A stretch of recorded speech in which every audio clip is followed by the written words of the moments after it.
నమస్తే, welcome to our channel. నేను సౌజన్య. పులి వస్తుంది పులి వస్తుంది పులి వస్తుంది అన్నారు. పులి రానే వచ్చింది, కానీ వచ్చి ఏమీ అనకుండా చాలా సైలెంట్గా వెళ్ళిపోయింది. సో ఇలా సైలెంట్గా వెళ్ళిపోవడం ఎవరు జీర్ణించుకోలేకపోతున్నారు. సో ఇందుకు ఎవరా పులి అంటున్నారు? అందరికీ తెలిసిందే కదా, కేసీఆర్ గారు వచ్చి ప్రమాణ స్వీకారం చేసి మళ్ళీ చాలా సైలెంట్గా వెళ్ళిపోయారు. సో అలా సైలెంట్గా వెళ్ళిపోయిన దాని మీద కూడా చాలా విమర్శలు వస్తూ ఉన్నాయి. సో కాంగ్రెస్ దాన్ని టార్గెట్గా చేస్తుంది అన్నట్టు కూడా వార్తలు వినిపిస్తున్నాయి. ఇది ఎంతవరకు వాస్తవం? ఒకవేళ అలా ట్రై చేసినట్టయితే కాంగ్రెస్ టార్గెట్ చేయడానికి అసలు అది సాధ్యమవుతుందా కాంగ్రెస్ వాళ్ళకి? ఈ మరి అంశానికి సంబంధించి మనతో మాట్లాడడానికి, వారి విశ్లేషణని మనతో పంచుకోవడానికి ఈరోజు మనతో పాటు ఉన్నారు సీనియర్ జర్నలిస్ట్ డివిఎస్ గారు ఉన్నారు. వారితో మాట్లాడదాం. నమస్తే అండి. నమస్తే. కేటీఆర్ గారు చాలాసార్లు అన్నారు పులి వస్తోంది, పులి రాబోతోంది అని. పులి రానే వచ్చింది, కానీ పులి వచ్చిందా అనే డౌట్ క్రియేట్ అవుతుంది. అంటే వచ్చి సైలెంట్గా వెళ్ళిపోవడం అనేది, అంటే కేసీఆర్ గారు వచ్చి ప్రమాణ స్వీకారం చేసి అసలు ఏమీ మాట్లాడకుండా, ఏమైనా ఓడిపోయిన తర్వాత ఇప్పటి వరకు ఆయన మాట్లాడలేదు. ప్రమాణ స్వీకారానికి వచ్చి కూడా ఆయన మళ్ళీ ఏం మాట్లాడకుండా చాలా సైలెంట్ ఉన్నారు. సో దీన్ని ఆయన సైలెంట్గా ఉండడం కూడా చాలా మంది జీర్ణించుకోలేకపోతున్నారు.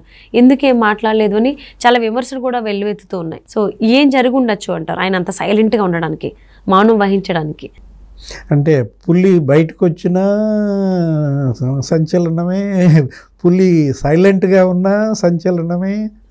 అవును, భయమా? ఒక రకంగా పులికి అంటే భయపడాల్సిందే. పులి అంటే ఎవరైనా భయపడాల్సిందే కదా. కాకపోతే పులి గర్జించినా భయపడతాం, పులి సైలెంట్గా ఉన్నా భయపడతాం. భయపెట్టేదే పులి. కాకపోతే రేవంత్ రెడ్డి లండన్ నుంచి అన్న మాటలు ఇప్పుడు క్వశ్చన్ వస్తాయి. ఏంటి, పులి కనుక బయటకు వస్తే చెట్టుకి ఎలాడదీస్తా, లేకపోతే బోన్లో పెడతా, తలకిందులుగా ఎలాడదీస్తా ఏదో అన్నట్టున్నాడు. గుంత తీసి 100 అడుగుల లోపల కప్పెడతా. అంటే పులి ఎలా వచ్చింది? వాకింగ్ స్టిక్తో వచ్చింది. చేతిలో వాకింగ్ స్టిక్ ఉంది. ఇంకా పులి ఇంకా నిలబడలేదు, ఇంకా దృఢంగా మారలేదు. ఇంకా టైం ఉందన్నమాట. వాకర్ నుంచి వాకింగ్ స్టిక్ వచ్చింది. ఇక పులి పంజాబ్ విప్పే టైము త్వరలో ఉంది. కాకపోతే నువ్వు అనేది ఏంటంటే ఇంకెప్పుడు ఇప్పుద్దంటే పంజాబ్ పార్లమెంట్ ఎలక్షన్ వస్తుంది కదా, అది కొట్టేదేదో పంజాబ్తో ఇప్పుడు ఈ పార్లమెంటు ఎలక్షన్ లోపే కొడితే బీఆర్ఎస్ బయటపడుద్ది, లేకపోతే కష్టం అంటావు. ఇది ఏంటంటే ఈ మాటలు ఇవంత ఉపయోగపడేది కాదు, అది ఎవరికి మేలు చేసేది కాదు. ఈ పులి లేకపోతే నక్క, తోడేలు ఇలాంటి మాటల వల్ల ప్రజలకు దూరం అయ్యే అవకాశం ఉంది. హీరో వర్షిప్ అవసరమే. ఇంతకు ముందల్లా కేసీఆర్ను పులి అన్నారా?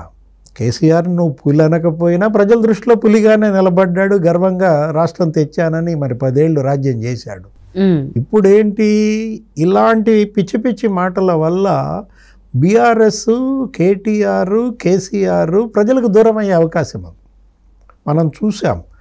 3 అడుగులు లేనాడు బీఆర్ఎస్ని 100 అడుగుల లోతున కప్పెడతాడంట అని కూడా అన్నాడు కేటీఆర్.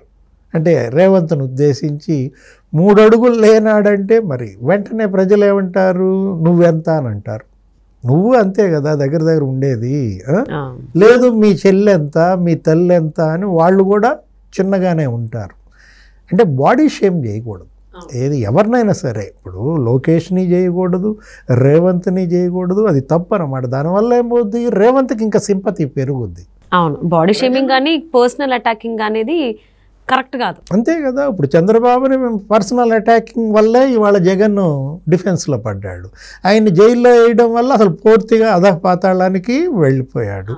సానుభూతి వెల్లువెత్తుతుందన్నమాట. సేమ్ అదే తప్పులు వీళ్ళు చేశారు, ఆ తప్పులకు శిక్ష అనుభవించారు. ఇంకా ఇప్పటికీ అవే తప్పులు చేస్తే ప్రజలు ఎలా ఊరుకుంటారు? ఇప్పుడు రేవంత్ రెడ్డి విధానాలను క్రిటిసైజ్ చేయండి, తప్పులు ఉంటే కనుక బయట పెట్టేసి తూర్పారబట్టండి. అంతే తప్ప 3 అడుగులు లేనాడు మమ్మల్ని 100 అడుగుల లోతున కప్పెడతాడంట, 100 కిలోమీటర్ల స్పీడ్తో కారు వచ్చేస్తుంది, సర్వీసింగ్ అయిపోయింది అంటే షెడ్కి వెళ్ళిందని ఒప్పుకున్నట్టేగా. కారు షెడ్కి వెళ్ళిందని ఒప్పుకున్నట్టే కదా సర్వీసింగ్ అని అంటే. ఇప్పుడు ఏంటి, 3 అడుగులు లేనాడే మిమ్మల్ని 3 చెరువులు నీళ్లు తాగిచ్చాడు కదా. ఆ లెక్కను చూసుకుంటే, ఆ ప్రకారం చూసుకుంటే 3 చెరువులు నీళ్లు తాగారు. ఇంకా ఆల్రెడీ ఒక 30-300 చెరువులో నీళ్లు రెడీ చేశాడంట. అండ్ దట్టు చాలా సంవత్సరాలు, దశాబ్దాల నుంచి, శతాబ్దాల నుంచి అవుతున్న ఎన్నికలు కూడా ఇక్కడ పార్టీల పరంగా కాకుండా మనుషుల పరంగా జరిగింది. 2023 తెలంగాణ ఎన్నికలు చూసుకుంటే రేవంత్ రెడ్డి ఇమేజ్ వీళ్ళే పెంచారమ్మా. ఏది ఇప్పుడు వీళ్ళ విమర్శల వల్ల, రవ్వంత రెడ్డి అని, లేకపోతే దొంగని, పట్టుకున్నాడని, ఆ ఓటుకు నోటని, ఇలాంటి వాటి వల్ల రేవంత్ హీరో అయిపోయాడు ప్రజల్లో. అసలు వీళ్ళ మానాన్ని వీళ్ళుండి వీళ్ళ స్కీములు వీళ్ళు ప్రచారం చేసుకుని వీళ్ళు కట్టినటువంటి బిల్డింగ్లు వీళ్ళు చూపించుకుని మేము ఇంత అభివృద్ధి చేసాం, ఇన్ని ఉద్యోగాలు చెప్పుకున్నాం, దాని మీద ఎల్లుంటే వీళ్ళ గుడ్ విల్ పెరిగేది. 10 ఏళ్ళు ఇచ్చారు కదా అవకాశం, అయినా తెలుసుకోకపోతే ఎలా? ఇప్పుడు కొత్త ప్రభుత్వం, రేవంత్ రెడ్డి ముఖ్యమంత్రి 3 నెలలు కాల, అప్పుడే నువ్వు ఇన్ని విమర్శలు, ఒకే అసెంబ్లీ సమావేశం జరిగింది, ఇంతలోకే ఇంత బుడ్డర్ ఖాన్ అనాలా? ఎవరు బుడ్డర్ ఖాన్? బుడ్డర్ ఖాన్ బీఆర్ఎస్ని బుడ్డర్ ఖాన్ చేశాడు కదా. బీఆర్ఎస్ని అసలు ఓటమనేది తెలియని కేసీఆరే ఓడిపోయే పరిస్థితి వచ్చిందే. అక్కడ కామారెడ్డిలో, గజ్వేల్లో ఎటోగొట్ట బయటపడ్డాడు, నిన్నొచ్చి ప్రమాణ స్వీకారం చేశాడు. నువ్వేమన్నావు? పూలు వచ్చిందంటే గంభీరంగా, మళ్ళీ గంభీరంగా వెళ్ళిపోయింది. అంటే మినిమం ఎక్స్పెక్ట్ చేస్తాం కదా పులి అంటే ఇప్పుడు తీరా వచ్చిన తర్వాత అది అడవి నుంచి వచ్చిన పూల లేకపోతే జూ నుంచి వచ్చిన పూల అని చాలా మంది కూడా ఆలోచిస్తున్నారు. వాళ్ళ అభిప్రాయం బయటికి చెప్తున్నారు. జూ కాదు, నంది హిల్స్ నుంచి వచ్చింది. అక్కడికి వెళ్ళిన తర్వాత అక్కడ మళ్ళీ ఎమ్మెల్యేలతో మీటింగ్ పెట్టారు. ఏది ప్రమాణ స్వీకారం చేసిన కేసీఆర్ ఇంటికి వెళ్ళి అక్కడ బీఆర్ఎస్ ఎమ్మెల్యేలతో కూర్చొని మనం చేయాల్సిన దిశానిర్దేశం కూడా చేశాడు. ప్రజల్లోనే ఉండాలి, ప్రజలకు దూరం కాకూడదు, మీరు ప్రజలతోనే తిరగాలి, మనమేమీ అధైర్యపడాల్సిందేమీ లేదు, ఎట్టి పరిస్థితుల్లో రాబోయే కాలం మనదే అనేటటువంటి విశ్వాసం పెంచే ప్రయత్నం చేశాడు. కాకపోతే ఆయన కరెక్ట్గా మాట్లాడాడు, ఏది విమర్శలేమీ లేకుండా నిర్మాణాత్మకంగా సరైన దిశానిర్దేశం ఎమ్మెల్యేలకు చేసినట్టుగా మనం చూసాం. Nandi hills meeting. KTR, Harish Rao ఏం చేస్తున్నారు? ఉద్రిక్తంగా మాట్లాడుతున్నారు. ఈ పిచ్చి మాటలు, ఈ వ్యక్తిత్వ హననాలు, ఈ తిట్లు, ఈ బుడ్డర్ ఖాను, ఈ 3 అడుగులు, దీనివల్ల ఏమవుతుంది? నిజంగానే బీఆర్ఎస్ 3 అడుగుల కిందకి వెళ్ళిపోతుంది. అది తెలుసుకోవాలి. ముందు వాళ్ళకి రేపు పార్లమెంటు ఎన్నికల గండ ఉందమ్మా. 17 లోక్సభ స్థానాల్లో మొన్న అసెంబ్లీ పరంగా కనుక చూసినట్లయితే వాళ్ళకి ఒక 7 సీట్లలోనో ఏమో ఉంది. ఈ 39 గెలిచారు కదా, 7 పార్లమెంట్ సీట్లలో కొంచెం పట్టు ఉంది. 9 సీట్లలో కాంగ్రెస్ ఘన విజయం సాధించినట్టు కనపడుతోంది. 1 మజ్లిస్. ఇప్పుడు ఆ 7 ముందు దక్కించుకోవాలి. మొన్న అసెంబ్లీ ఎన్నికల్లో మీకు ఏ 7 పార్లమెంట్ నియోజకవర్గాల్లో అయితే ఆధిక్యత వచ్చిందో ముందు అక్కడ గెలవండి. రేవంత్ రెడ్డి ఏం చేస్తున్నాడు? ఆ 7 మీదే దృష్టి పెట్టాడు. ఏది అసలు ఆ 7లో ముందు వెళ్ళి ఓడించాలి, ఈ 9 ఎక్కడికి పోవు అంటూ ఇవాళ ఎక్కడికి వెళ్ళాడు? ఆదిలాబాద్ పోయాడు. అంటే ట్రైబల్ మీద పడ్డాడు.